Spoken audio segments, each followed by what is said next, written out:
अस्सलामु अलैकुम वरहमतुल्लाहि वबरकातुहू। दोस्तों, आज एक बहुत अहम मसला है, हमारे घरों का माहौल। अक्सर छोटी छोटी बातों पर पुरुष गुस्सा कर लेते हैं। खाना देर से बना, बच्ची रो रही थी, या कोई छोटी गलती हो गई, तुरंत हाथ उठ जाता है।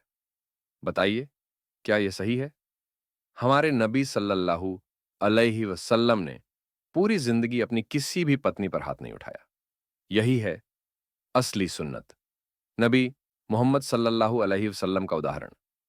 हजरत आयशा रजी अल्लाहु अन्हा कहती हैं, रसूलुल्लाह सल्लल्लाहु अलैहि वसल्लम जब घर में प्रवेश करते थे तो मुस्कुराते चेहरे के साथ आते थे।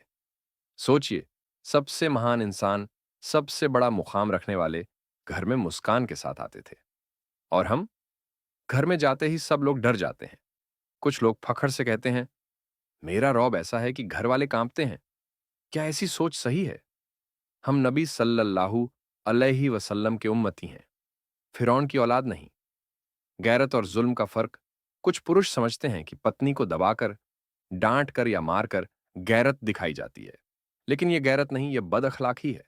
असल गैरत यह है कि पत्नी की इज्जत की हिफाजत करो, उसे मोहब्बत दो। याद रखो, कयामत के दिन हर जुल्म का हिसाब लिया जाएगा। अब्दुल्लाह इब्न रवाहा रजी अल्लाहु अन्हु की कहानी। एक साहबी अब्दुल्लाह इब्न रवाहा रजी अल्लाहु अन्हु की एक बंदी थी जो बकरियां चराती थी। उनकी एक कीमती बकरी थी, बहुत ही खूबसूरत और नस्ली। एक दिन अल्लाह की कौदरत से एक भेड़िया आया और उस बकरी को खा गया। अब्दुल्लाह इब्न रवाहा गुस्से में आए और उस बंदी को सिर्फ एक थप्पड़ मार दिया। बस एक थप्पड़। लेकिन तुरंत उन्हें एहसास हुआ, शायद इसकी कोई गलती ही ना हो। भेड़िया तो निगरानी के बावजूद भी आ जाता है। सोच बदली, दिल बदला। अगर यह दौर जाहिलियत होता तो थप्पड़ मारते, ताने देते। लेकिन मुसलमान होने के बाद सोच बदली। कयामत के दिन इसका जवाब देना पड़ेगा। नबी सल्लल्लाहु अलैहि वसल्लम के पास आए और कहा, या रसूल अल्लाह, मैंने अपनी बंदी को थप्पड़ मारा, क्या मुझसे जुल्म हुआ? नबी सल्लल्लाहु अलैहि वसल्लम ने फरमाया, इस बंदी को आजाद कर दो। सोचिए, उस समय बंदी की कीमत करोड़ों रुपए के बराबर थी। एक थप्पड़ का कफारा इतना बड़ा, क्योंकि जुल्म का बोझ बहुत भारी होता है। अब्दुल्लाह इब्न मसूद रज्जी अल्लाहु अन्हु की कहानी। एक बार अब्दुल्लाह इब्न मसूद रज्जी अल्लाहु अन्हु ने अपने गुलाम को मारा। नबी सल्लल्लाहु अलैहि वसल्लम ने देखा और फरमाया, अल्लाह तुमसे भी ज्यादा ताकत रखता है जितनी तुम्हें अपने गुलाम पर है। जैसे तुम चाहते हो अल्लाह तुम्हें माफ करे, वैसे ही तुम अपने अधीनस्थों को माफ करो।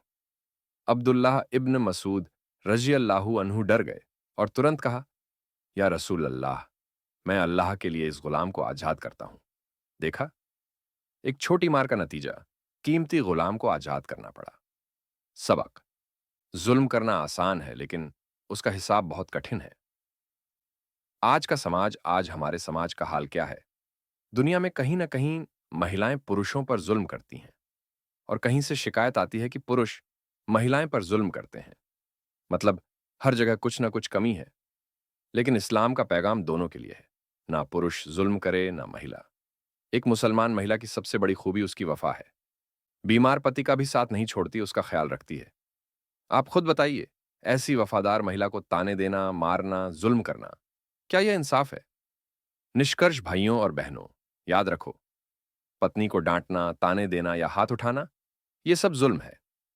नबी सल्लल्लाहु अलैहि वसल्लम का पैगाम है, तुम में सबसे बेहतर वह है जो अपने घर वालों के लिए सबसे बेहतर हो। तो असली मर्दानगी ये नहीं कि पत्नी को डराओ, असली मर्दानगी ये है कि पत्नी को मोहब्बत और इज्जत दो। सोचिए, कयामत के दिन अगर पत्नी उठकर कह दे, या अल्लाह, इसने मुझ पर जुल्म किया, फिर हमारा क्या बनेगा? इसलिए आज ही अपना रवैया बदलो। मुस्कान के साथ घर जाओ, नरमी के साथ बात करो, और नबी सल्लल्लाहु अलैहि वसल्लम की सुन्नत को अपनाओ। जुल्म नहीं, मोहब्बत और रहमत से। तो भाइयों और बहनों, यह थी अब्दुल्लाह इब्न रवाहा रजी अल्लाहु अन्हु की कहानी और नबी सल्लल्लाहु अलैहि वसल्लम का सबक। अगर आपको यह कहानी पसंद आई हो तो लाइक करें, शेयर करें और पीस इन इस्लाम को सब्सक्राइब करें। अस्सलामु अलैकुम व रहमतुल्लाहि व बरकातुहू।